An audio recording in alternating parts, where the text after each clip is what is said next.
ایک یہ کہتے ہیں کہ اگر کوئی اپنی شکل پر روئے اور خود کو بدصورت کہے اور اس وجہ سے اکثر اداس رہے تو کیا حکم شرع ہوگا؟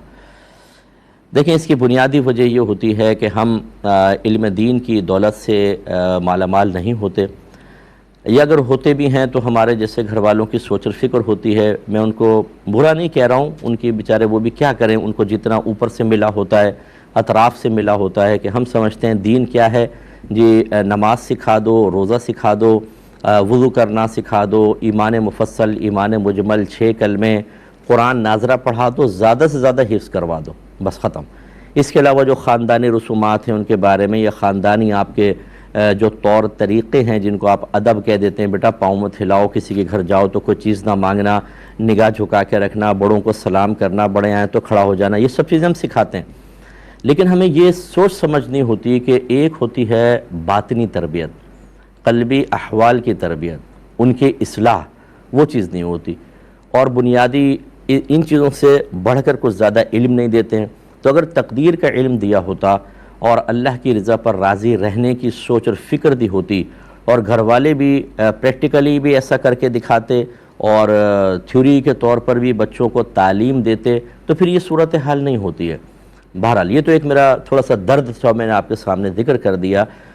خلاصہ کلام یہ ہے کہ جب آپ کے نبی کریم صلی اللہ علیہ وسلم نے یہ فرمایا کہ جب تم دنیاوی نعمت میں دیکھو تو ہمیشہ اپنے سے نیچے والے کو دیکھو، اور دینی معاملات میں دیکھو تو ہمیشہ اپنے سے اوپر والے کو دیکھو۔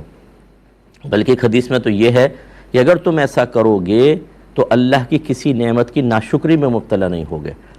اگر کوئی اپنے شکل کے بارے میں ایسا کرتا ہے کہ اس کو وہ چاہتا یہ ہے کہ جو خوبصورت لوگ ہوتے ہیں یا قبول صورت ہوتے ہیں، زیادہ لوگ ان کی طرف متوجہ ہوتے ہیں، تو آدمی کو اصل میں توجہ چاہیے ہوتی ہے، وہ شہرت چاہتا ہے تھوڑی بہت، وہ لوگوں کی توجہ چاہتا ہے، تو پھر یہ شیطان اور احساس دلاتا ہے۔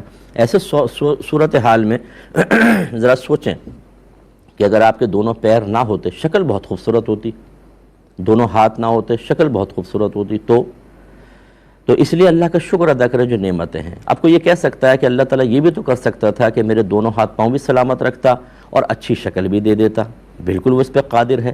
لیکن آپ اتنے خوبصورت کہاں سے ہو گئے کہ آپ کی مرضی کے مطابق اللہ تبارک و تعالیٰ آپ کو سب کو دیتا، جبکہ ہمیں اللہ کی رضا پر راضی رہنے کا حکم ہے۔